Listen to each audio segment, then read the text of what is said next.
This is the Godox iT32, and this little flash right here got me really excited. So for the past few months, I've really been enjoying using small little flashes. So I've had the iT30 Pro, is with my friend right now, and I've been using the little iT20, which is this one right here. So I would mount it on top of the camera, but then it would cast a shadow because of how some lenses are a little bit longer when it comes to the barrel. So they came out with this hot shoe riser thing. So what this would do is you would mount it on top of your camera. So this would allow the little flash to point upwards or just angle it a little bit so you don't get that shadow onto your subject. And then I fell in love with this little analog flash, which is the iA32, which is powered by AA's. I love things that are powered by AA's because just in case I do run out of battery, I can just easily go to a nearby 7-Eleven and buy a pack of AA's. But then I was browsing Godox's recent catalog and I saw this little thing, the iT32. And it got me thinking, how is it any different from my current favorite, which is the iA32? So I got myself one of these. Actually, this is actually not sponsored, but they did send me one. But this is the iT32 mounted on my A7R5. So when it comes to the size of this thing, as you can see, it's not anywhere as big as those Godox V860s or V1s or the current popular V100, which is my current favorite professional flash right now. But this little thing is really small. Like if you look at it, it's not gonna consume so much space on your travel bag if you are planning to use this for travel. So far, the only main feature of this thing that I've mentioned is just the form factor because it's so small. But there is a little neat party trick that this can do. If you look closely at the bottom here, it's actually magnetic. And if you watch this, I can totally remove this thing from the flash. This little thing right here is actually a transmitter, and this automatically syncs together. You can use it as an off-camera flash. How cool is that? So direct flash has been the current trend for the last 2 years. I don't know why it's coming back. I guess because of the rise of AI. Everybody wants to have that vintage look. That's why film has gotten a lot more popular recently. But yeah, this allows you to not just point the camera forward, you can point it up. And if you need any more flexibility than that, you can just remove it from the transmitter and you can have an off-camera flash like this. So technically you can actually use this one-handed. One hand you can have on your camera. You can focus on engaging your subject. You can still have control over your camera settings with your right hand, and on the left hand you can control how strong you want your iT32 to output. So I really like this idea of just having this ability to just pop on the iT32 back onto the transmitter, and whenever you want you can just remove it and you can have an off-camera flash just like that. Because I'm already used to using bigger setups with, like for example, if I want to shoot professionally, I would mount my X Pro trigger on my camera, and then I would use something like an 80, 200, 400, or 600 as an off-camera flash. But whenever I'm out and about, I don't want to bring an external trigger and an 8100, right?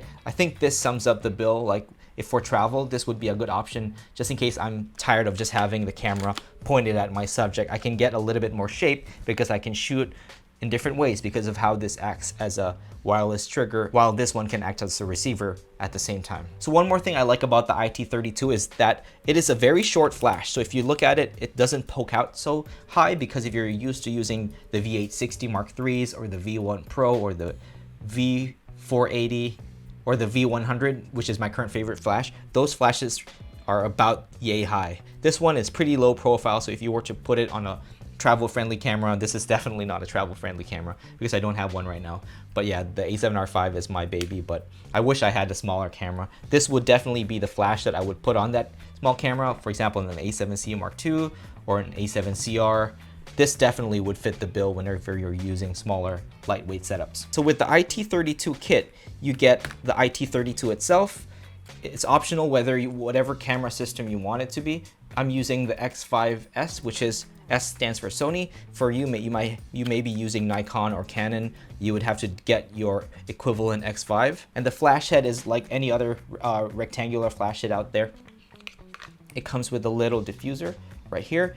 That I love how they include this now, because a long time ago, I think people would 3D print this and sell it separately when you would buy the old V860 Mark III's from Godox. I love how Godox is now including them stock with most of their current flashes. So with the iT32 Pro kit, you get a little bag, you get a USB-A to Type-C charging cable, you get a very unique cold shoe feet for the iT32, because now instead of just having the regular cold shoe feet that you can use if you want to place it on the ground, this one is now magnetic. If you look closely, there are some magnets over here.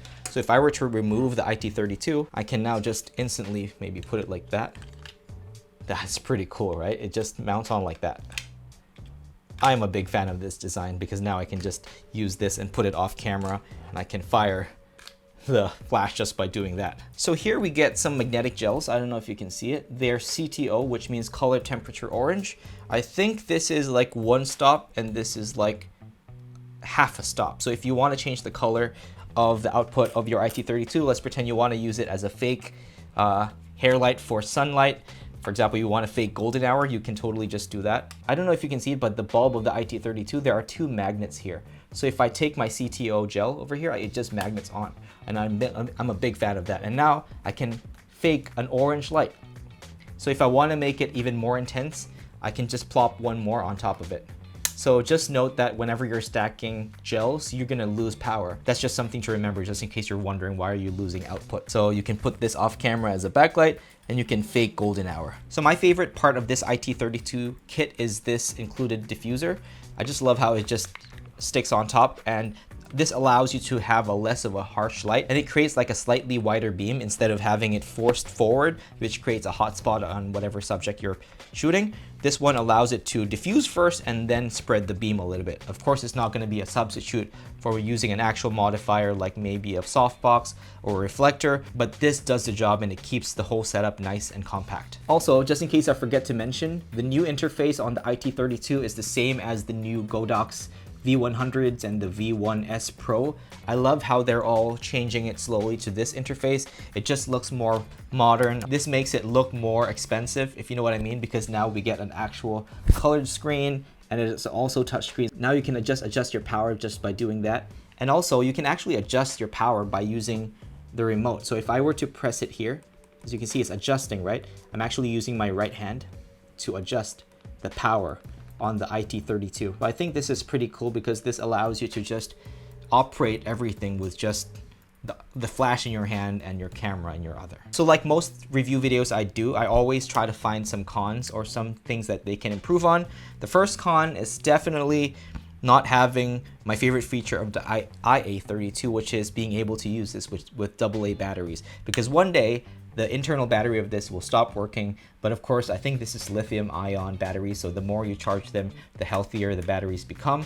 But yeah, I would just have loved to just use AA's with the iT32. But hey, I think it's still convenient because you get to charge everything using a little Type-C port over there. So just in case you're traveling, you can just use a Type-C cable that charges your phone to charge the iT32. And the last con that I have found is somewhere located in the actual flash body. So if I remove the diffuser, check this out.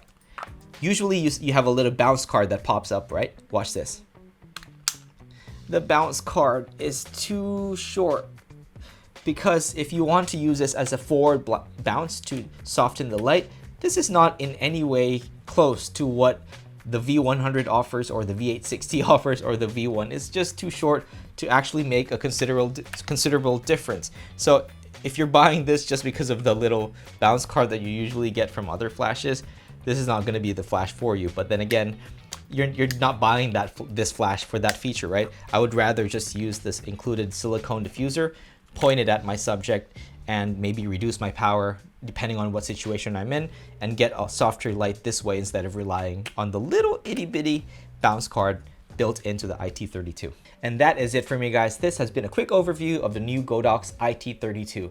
This is my current favorite flash. I love how you can just plop it on your camera and you can plop it off and you get a transmitter and a receiver all built into one system. Just for the past few months, actually, this has been my favorite flash, the iA32, because of the ability to just point the camera up and forward, and it is powered by AA's. But hey, I think the iT32 is definitely going to replace my current favorite flash, which is the iA32. So yeah, if you have any further questions for the iT32, please leave them in the comments down below, and I will see you guys in the next video. Peace.